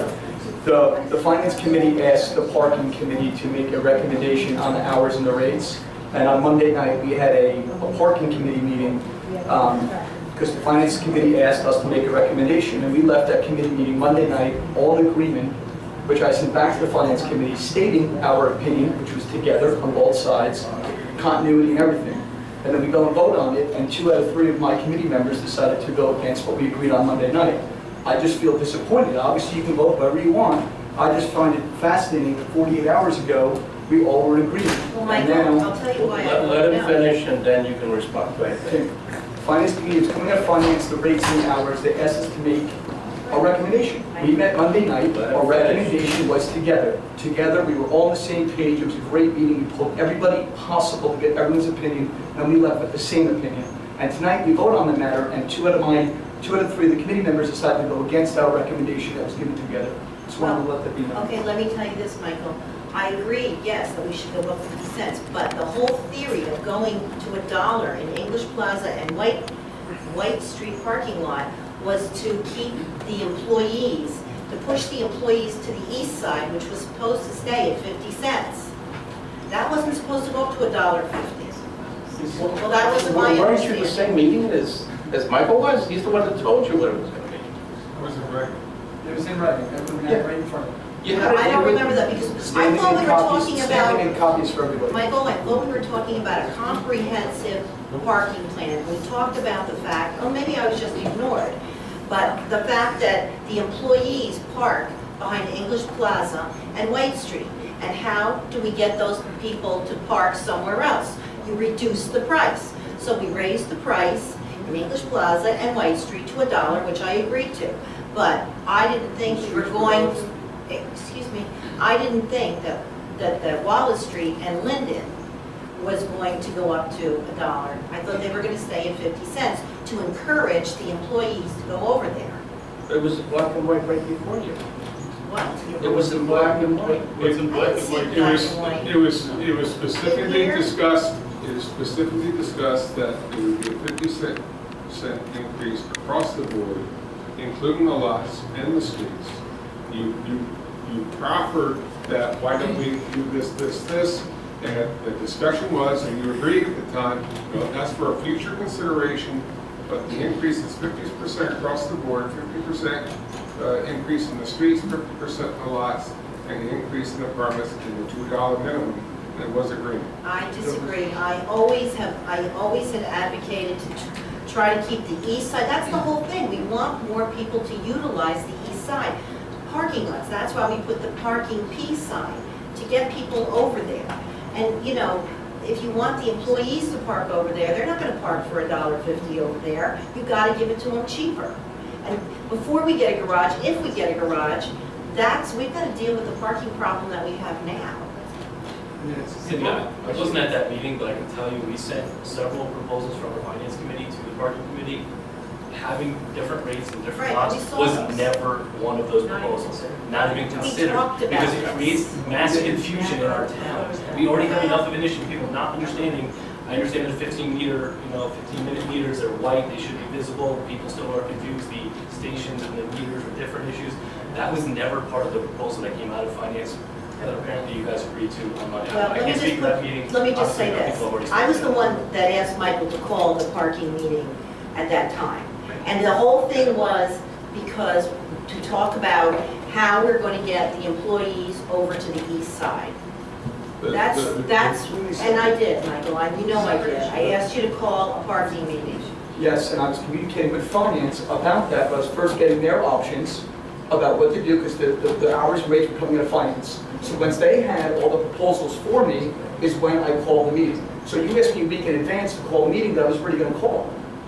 Oh, And the okay. employees. You had it all figured out, okay. And yet when we left the meeting, we had a few things on the table that I had asked for an evaluation and an analysis be done.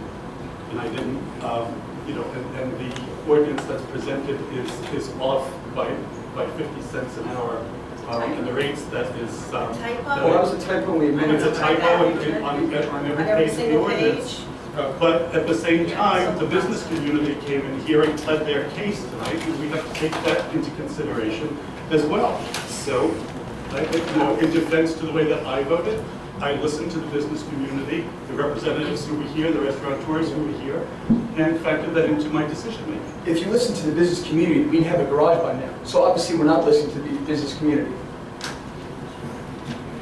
Okay, as I said before, is there a motion to adjourn for purposes of executive session for litigation and contractual issues? So moved. Second, we will not be making any final decision for public action. So, motion second, all in favor? Aye. Thank you.